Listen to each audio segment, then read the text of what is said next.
Do you ever wonder why people slowly stop calling, visiting, or even spending time with you as you get older? It's not your age. It's not wrinkles. It's not slower movement. What quietly drives people away are a few habits that most seniors don't even realize they're doing. And today we're going to reveal all six, and more importantly, how to stop them before it's too late. These habits don't just affect friendships. They quietly affect your children, grandchildren, neighbors, and even strangers. The good news? Once you recognize them, you can change how people experience you immediately. By the end of this video, you'll know how to replace habits that push people away with behaviors that draw people back in. Over decades of observing people of all ages, one thing becomes clear. Some seniors grow warmer, wiser, and magnetic in their presence. Others, unknowingly, develop patterns that make people step back. Today, we will explore the difference and how small changes can make a huge impact. And number one might surprise you: constant complaining. One of the most common habits that quietly pushes people away is constant complaining. Relatable framing: it might not even sound serious. A comment here, a gripe there, about aches, the news, or how things used to be better. But to those around you, it adds up, slowly, quietly, like a weight in the room. Story: I remember a man named Henry, 78. Every morning, he met his friends for coffee. At first, they laughed along, nodding politely. But over time, every conversation became, "The news is terrible. I can't stand this weather." Young people these days have no respect. Eventually, his friends stopped showing up. Not because they didn't care, they just didn't want to feel drained all the time. Complaining doesn't make you honest. It makes energy heavy. Try this simple exercise. For every complaint you catch yourself saying, replace it with a story, or a memory, or a small appreciation. Example: my knees ache, but they've carried me through decades of life. Small shifts like this change how others feel around you and how you feel about yourself. If you've ever noticed this in yourself, comment 1 below. Health obsession slash talking about illness. Constantly. The second habit may feel natural, talking about health all the time. As we age, our bodies demand more attention. Pills, doctor visits, aches, surgeries. It's all very real. But when health dominates every conversation, it creates emotional fatigue for everyone else. Carol, 82, was sharp, witty, and loving. But every phone call was the same. My blood pressure is high. This pill isn't working. I have aches in my back. Her daughter, who loved her dearly, began calling less. Not out of lack of love, just emotional exhaustion. Balance is everything.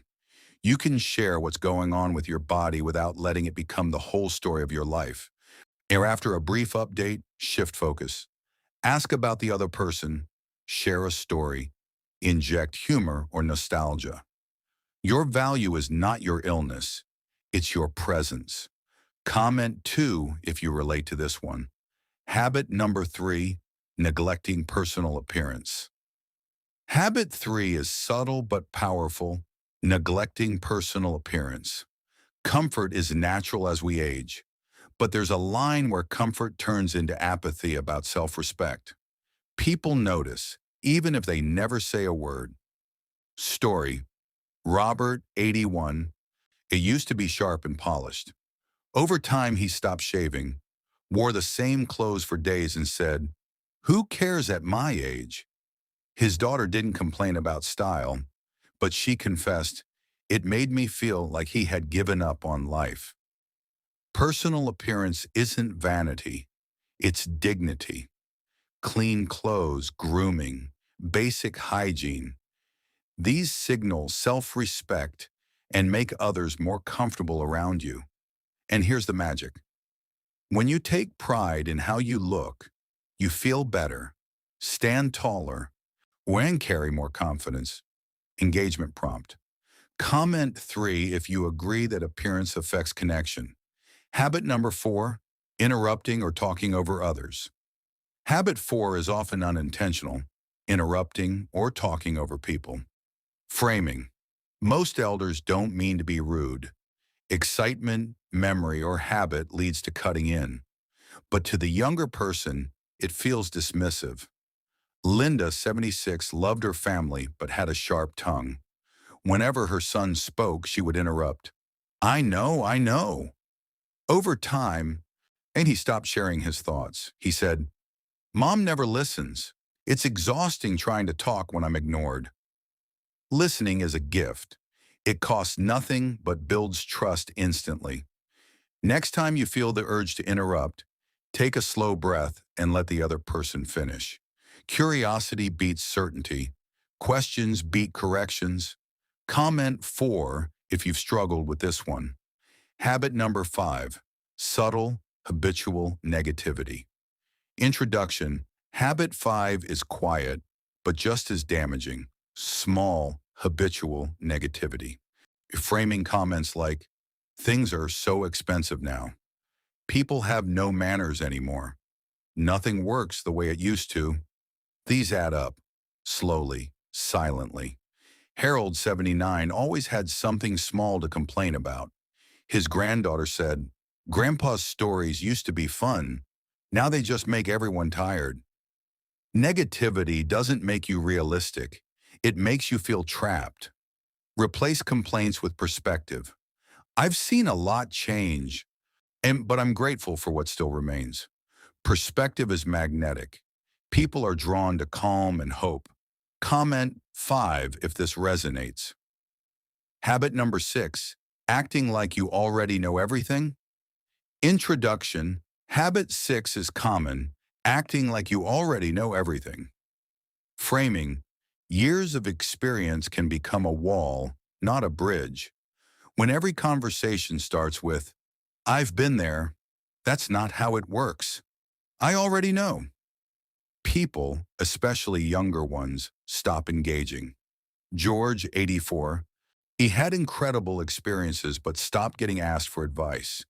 His grandchildren said, Grandpa never listens. He just waits to talk. Wisdom grows when paired with humility. Ask, that's interesting. Tell me more. Curiosity beats certainty. Openness beats arrogance. Comment 6 if you're ready to stay curious. Would combine habits into daily micro-actions. Replace one complaint per day with a memory.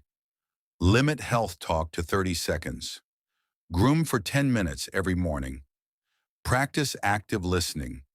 Emphasize mindset. Aging is not decline, but refinement. Include motivational repetition.